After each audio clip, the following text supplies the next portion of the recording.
제3장.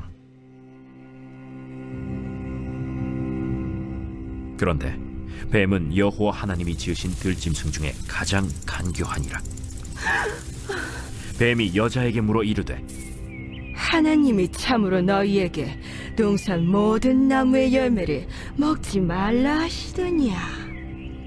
동산 나무의 열매를 우리가 먹을 수 있으나 동산 중앙에 있는 나무의 열매는 하나님의 말씀에 너희는 먹지도 말고 만지지도 말라, 너희가 죽을까 하노라 하셨느니라.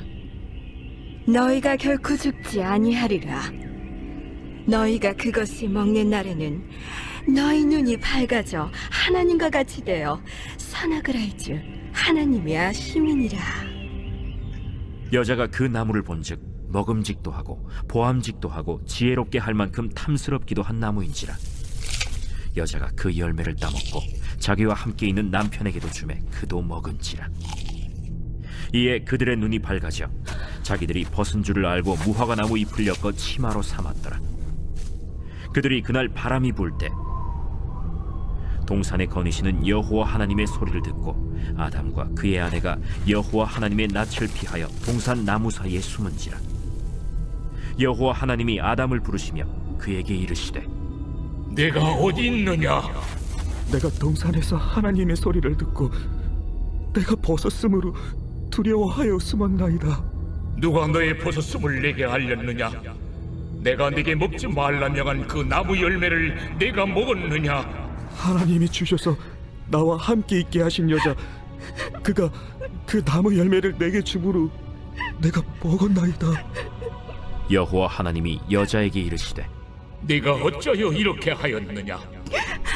뱀이 나를 꿰므로 내가 먹었나이다.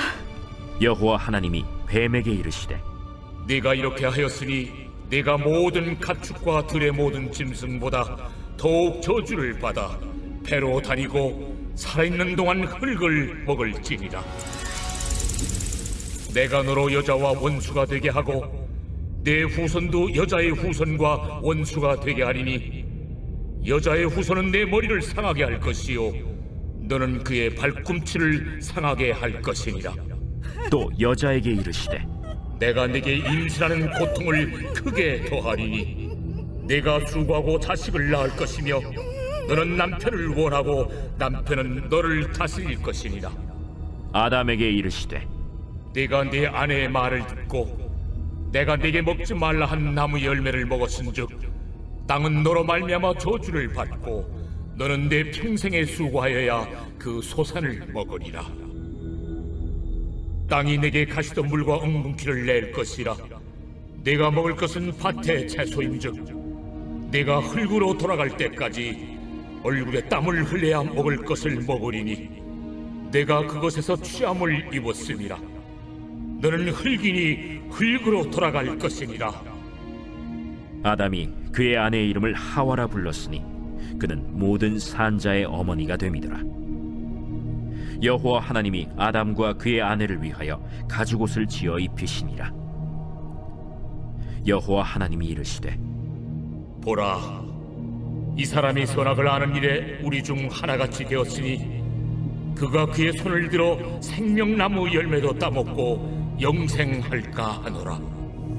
여호와 하나님이 에덴 동산에서 그를 내보내어 그의 근원이 된 땅을 갈게 하시니라. 이같이 하나님이 그 사람을 쫓아내시고 에덴 동산 동쪽에 그룹들과 두루 도는 불칼을 두어 생명나무의 길을 지키게 하시니라. 오늘 본문에는 아담과 하와가 사탄의 유혹에 넘어져서 범죄하게 되는 장면이 기록되어 있습니다. 오늘 1절 말씀을 보면 사탄이 어떻게 사람에게 접근하는지 알 수가 있습니다. 제가 1절 말씀을 읽겠습니다. 그런데 뱀은 여호와 하나님이 지으신 들짐승 중에 가장 간교하니라.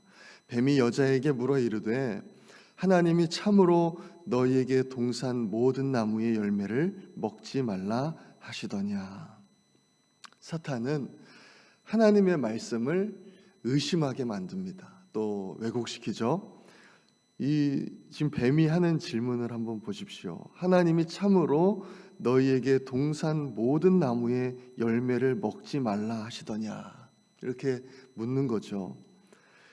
하나님은 그렇게 말씀하신 적이 없습니다. 지난 2장에서 하나님께서는요, 동산 각종 나무의 열매는 내가 마음대로 먹되 선악을 알게 하는 이 나무의 열매는 먹지 말라. 이것을 먹으면 반드시 죽으리라. 그렇게 말씀하셨는데, 선악과만 먹지 말고 이제 모든 나무의 열매는 너가 원하는 대로 먹어라. 먹어도 된다. 그렇게 말씀을 하셨는데, 이 사탄은 마치 하나님이 모든 나무의 열매를 먹지 말라고 하시는 분인 것처럼 이렇게 하나님을 왜곡하고 또 하나님의 말씀을 왜곡하는 것이죠. 하나님은 나를 힘들게 하는 분, 나를 얽매이게 하는 분, 나를 억압하는 분, 이런 이미지로 이렇게 공격을 한다는 것입니다. 이에 대해서 만약에 하와가, 아담이 하나님의 말씀 위에 굳건하게 서 있으면 아마 이 유혹을 이겼을 것입니다. 그런데 3절 말씀을 보니까요, 하와가 어떻게 대답하는가 하면 이렇게 대답합니다. 너희는 먹지도 말고 만지지도 말라. 너희가 죽을까 하노라 하셨느니라. 하나님께서는 분명히 내가 반드시 죽으리라 이렇게 말씀하셨는데, 하와는 너희가 죽을까 하노라 이렇게 대답하는 거예요. 하나님 말씀이 흐려진 겁니다. 내 안에서 약화가 된 거죠. 이럴 때는 사탄에게 속기가 참 쉽습니다. 사탄이 이 틈을 타서 4절 말씀을 보니까 이렇게 말하죠. 너희가 결코 죽지 아니하리라.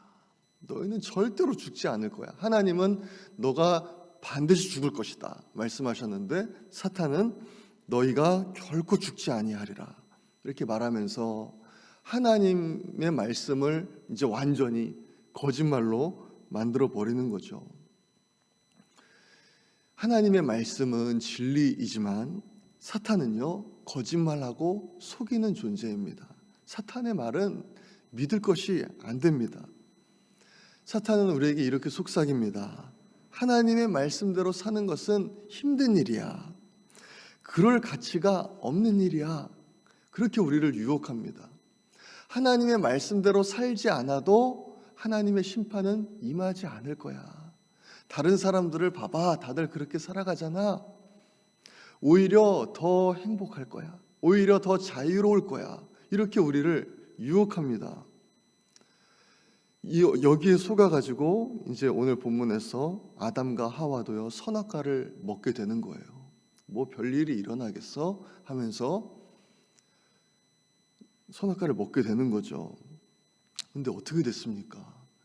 진짜 그 선악과 하나 따먹었을 뿐인데, 하나님 말씀에 그냥 하나 불순종했을 뿐인데, 우리도 얼마나 지금 이런 죄를 많이 짓고 살아가고 있습니까? 하나님 하지 말라고 하신 것들이, 또 하라고 하신 것들이 성경의 말씀에 얼마나 많은데 그냥 별 생각 없이 살아가고 있지 않습니까? 그런데 이 아담과 하와에게 그 하나님의 명령에 불순종했을 때 일어났던 일들은요, 정말 참혹한 일이었습니다. 단지 선악과 하나 그냥 따먹었을 뿐인데 하나님과의 관계가 단절이 된 것이죠.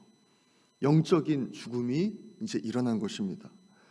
그래서요, 그동안은 하나님과 교제하면서 함께 동산을 거닐고 그렇게 살았는데, 이제는 하나님을 피하는 존재가 되어버렸습니다. 오늘 본문 9절은요, 성경에 제일 처음 기록된 하나님의 질문입니다. 그 질문이 무엇인가 하면, 여호와 하나님이 아담을 부르시며 그에게 이르시되 내가 어디 있느냐. 이것이 하나님 첫 번째 질문이었어요. 내가 어디 있느냐. 아담이 어디 있는지 몰라서 물으시는 것이 아니시죠. 아담이 스스로 지금 자기가 어떤 상황 가운데 있는지 돌아보길 원하시는 거예요. 너 지금 어디 있니? 너 지금 어떤 상황 가운데 있니? 너의 믿음은 지금 어떤 상황 가운데 있니? 하나님 안에서 똑바로 서 있니? 질문은요, 아담뿐만 아니라 우리 모든 사람을 향한 하나님의 질문이기도 합니다. 이제 아담이 하나님과의 관계가 이제 단절이 되니까요. 어떤 일들이 일어나는지 보게 되는데요. 사람들 사이에서의 관계도 이제 단절되는 것을 볼 수가 있습니다. 지난 2장에서는 아담이 하와를 보면서 내 뼈 중에 뼈요 살 중에 살이라 이렇게 정말 최고의 극찬을 했던 그 하와에게 이제 뭐라고 말을 하는가 하면 하나님이 저에게 주신 저 하와 때문에 내가 이제 선악과를 따먹었습니다. 이제 막 책임을 전가하는 거죠. 서로 비난하게 되는 겁니다. 죄의 결과는요 정말 참혹했습니다. 이제 아담과 하와는 그 하나님이 만드신 에덴 동산에서 쫓겨나게 됩니다. 그 선악과 하나 따먹었기 때문에. 그리고 이제는 죽을 때까지 일을 해야지 겨우 먹고 살 수 있는 존재가 되었어요. 이제 임신하고 해산하는 고통을 갖게 되었습니다. 고통 가운데 살다가 죽을 수밖에 없는 존재가 된 거죠. 죄에는요 반드시 대가가 있습니다. 하나님과의 관계가 끊어지고 또 하나님과의 관계에서 누리는 기쁨과 평안이 모두 사라지게 되는 것입니다. 그럼에도 오늘 본문 15절을 보면요, 하나님은 인간을 포기하지 않으시고 구원하고자 하는 계획을 세우시는 것을 볼 수가 있습니다. 15절 말씀을 제가 읽겠습니다.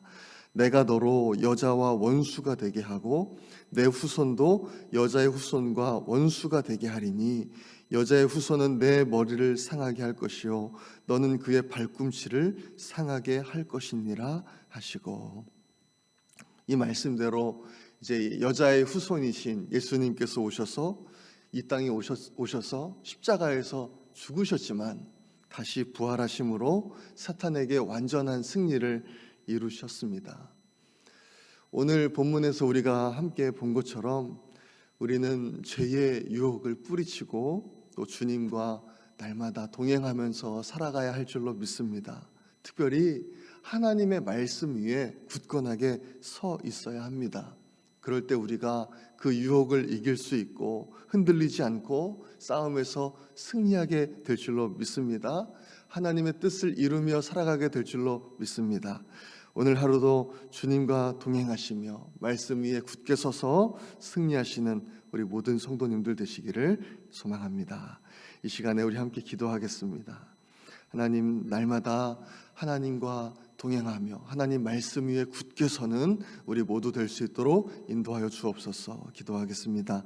어려움을 겪고 있는 성도님들과 또 질병으로 고통받고 있는 환우들 위해서 기도해 주시고, 또 온 성도님들에게 구령의 열정을 주셔서 하나님 계속해서 이제 전도 축제가 끝났지만 아버지 전도에 힘쓸 수 있도록 하나님 인도하여 주옵소서. 또 전도 축제에 초청된 많은 분들이 하나님 만나게 하여 주옵소서. 우리 기도하기 원합니다.